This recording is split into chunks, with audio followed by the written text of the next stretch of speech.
Olá, hoje eu vou dividir com vocês mais uma história da minha vida que eu aprendi com os meus cabelos brancos, atalhos e caminhos. Muito bem, quando eu comecei a minha vida como consultor de empresas, quando eu coloquei a minha empresa como consultor, muito jovem ainda, com 28 anos de idade, eu fui militar em um movimento chamado AGE, Associação dos Jovens Empresários. A AGE é um espaço de construção de uma nova mentalidade empreendedora, com empresários que sejam capazes de transformar a sociedade por meio da sua arte, que é a arte de empreender.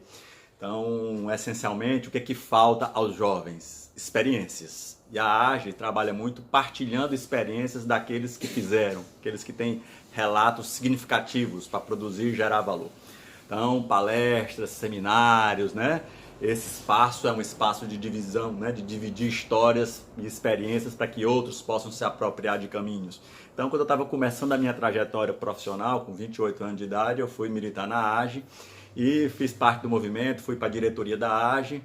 E à época, a gente ficou sabendo de uma pessoa que tinha uma história para contar, um grande empresário, um cara de Santa Catarina, que tinha um feito grandioso. Ele tinha se tornado uma das maiores empresas de logística e de transporte de Santa Catarina, mas não era esse o grande feito, porque grandes empresários nós conhecemos vários, conhecemos muitos, mas esse cara tinha uma história fantástica. Ele tinha sido morador de rua e transformou a sua própria história de vida empreendendo, e se transformou num grande empresário. E mais do que ser um grande empresário do ponto de vista do faturamento, como um grande humanista, ele transformou a empresa dele também no espaço de tirar outras pessoas desse lugar de rua, E ele contratou inclusive alguns outros moradores de rua, identificando talentos para trabalhar na sua empresa.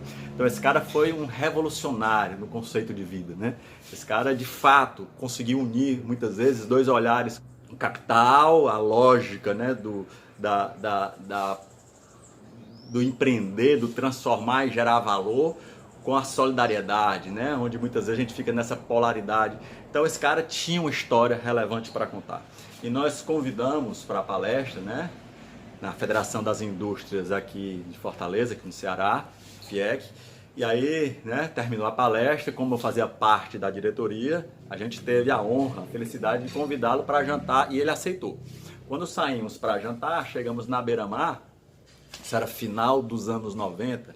E quando nós chegamos para a Beira-Mar, estacionamos o carro e tudo, E aí eu, ansioso por aprender, naquela ansiedade da juventude, por querer sugar tudo que aquela pessoa era capaz de trazer para a gente de aprendizado, ainda no carro, conversando com ele. Quando desceu do carro, eu não lembro o nome dele, infelizmente, ele já faleceu, eu soube recentemente.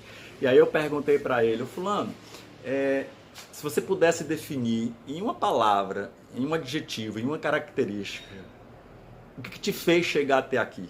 Qual foi a característica central que te ajudou, de fato, a ser esse empreendedor financeiro e social de êxito? E ele olhou para mim com a sabedoria dos grandes e respondeu com outra pergunta. E disse: Luciano, o que é que você está vendo ali? E no ali que ele apontou era uma árvore. E vazio, mais nada ao lado dela, lá na beira-mar. A gente estava no calçadão, ele olhou para o outro lado do calçadão. E aí eu perguntei: aonde? Naquela árvore? Ele disse: o que é que você está vendo ali? E aí eu juro para vocês, querendo impressioná-lo, querendo fazer bonito, quem sabe fechar um contrato de consultoria. E aí eu respondi tudo que as minhas aulas de biologia possibilitaram eu enxergar no árvore. Eu falei tudo, das folhas, dos frutos, faltei falar da fotossíntese, das raízes, do caule. Aí ele olhou para mim assim, com aquele olhar distante, e disse: engraçado, pois eu não estou vendo nada disso. Aí eu digo: agora lascou, Ou eu sou cego, ou ele é doido, ou os dois juntos, E aí eu ousei fazer a pergunta: pois o que que o senhor está vendo? E ele olhou para mim e disse: eu estou vendo uma árvore como você, estou vendo uma sombra. Eu nem lembrei que a sombra era parte da árvore. Estou vendo mesinhas embaixo dessa sombra, até aí não existia mais nada, só existia a árvore. Estou vendo pessoas sentadas nessas mesas, dividindo vidas, contando história, um bom vinho, uma boa conversa, uma boa comida, pessoas felizes e eu ganhando dinheiro com isso. E eu olhei para ele: você está vendo tudo isso? O que esse cara me ensinou? E essa história, ela também é um marco na minha trajetória de vida, porque ele me ensinou muito. Esse é o olhar da beleza. enxergar além da obviedade. Isso nunca foi tão necessário nos tempos modernos, né? Tem uma frase que eu gosto muito do Edward Deming, que ela nunca foi tão presente em tempos de pensamento ágil, né, de design thinking, que ele diz que o cliente não sabe o que quer, reconhece quando vê e paga para você descobrir. O que esse cara me ensinou lá atrás, já nesse olhar simbólico, é exatamente isso.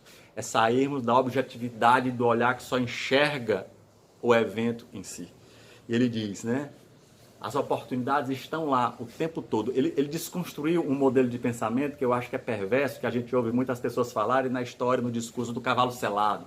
Você tem que pegar as oportunidades da vida, porque o cavalo selado só passa uma vez. Se você não pegar o cavalo selado, esse olhar ele é perverso, e eu aprendi isso lá atrás, porque ele olha a vida sempre do ponto de vista da escassez. Eu tenho sempre que estar disputando a oportunidade com alguém, que se alguém ganhar eu vou ter que perder, então eu vou ter que pegar o cavalo porque ele é meu. E ele ensinou que não, as oportunidades estão aí o tempo inteiro. Só que a maioria de nós não percebe. A maioria de nós tropeça na oportunidade e reclama dela. O grande desafio que esse cara me ensinou, né? E é interessante porque nós trouxemos isso depois para um debate dentro da AGE, né? E aí a gente diz, o que faz um grande empresário? E às vezes nós confundimos. Fulano de tal é um grande empresário. E a gente define o grande empresário pelo tamanho do seu império, do seu patrimônio. E ele diz, não é verdade. Existem vários empresários de empresas grandes que são pequenos empresários, que têm uma mentalidade tacanha, pequena. E que não raro, e não é à toa, né? Segundas, terceiras gerações, muitas vezes destrói impérios que foram construídos por empreendedores que ousaram enxergar algo além do seu tempo. Mas também existem grandes empresários de empresas pequenas.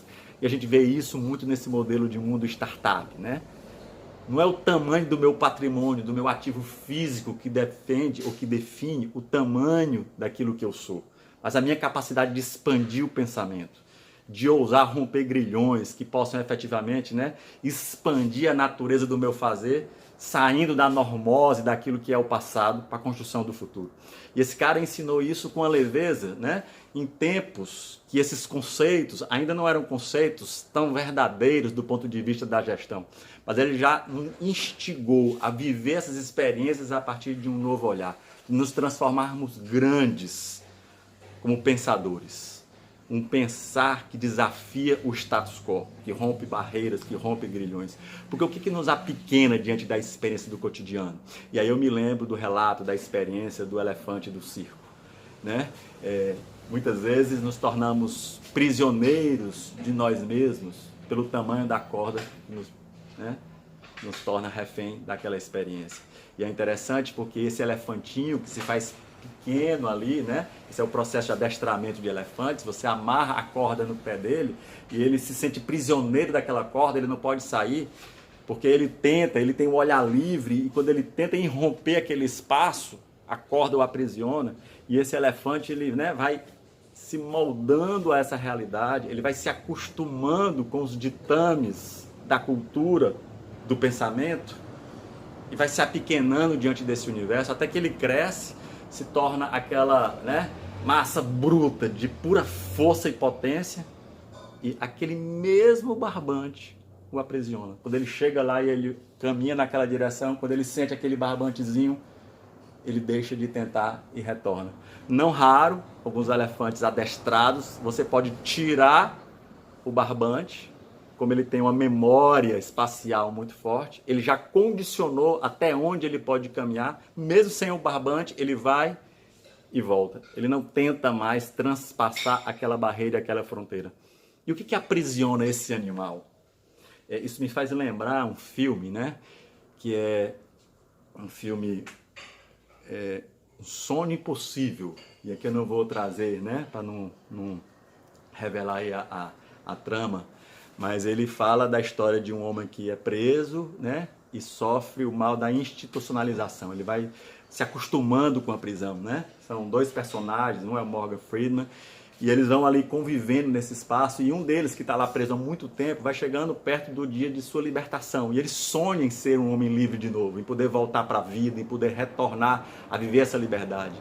Até que depois que ele é solto, depois, sei lá, de mais de 30 anos de prisão, Uma semana depois ele se suicida. E o que aprisionava esse homem? Ele não sabia mais viver em liberdade. Qual era a grande prisão desse homem? Não era uma prisão de argamassa, tijolos, concreto, ferro. Assim como a prisão do elefante não era a corda, era a sua própria mente. Né? Ele se tornou prisioneiro dele mesmo, se institucionalizou. Eu vejo muitos profissionais se institucionalizarem, né? Eu quando era do McDonald's eu dizia, né? Eu sou o Luciano Melo do McDonald's. E é interessante como aquilo me investia de um poder. Eu ligava, como o McDonald's à época, para os mais jovens entenderem, né? Na época eu ajudei a implantar um McDonald's aqui no Ceará. Então o McDonald's é o que é hoje uma Apple, um Google.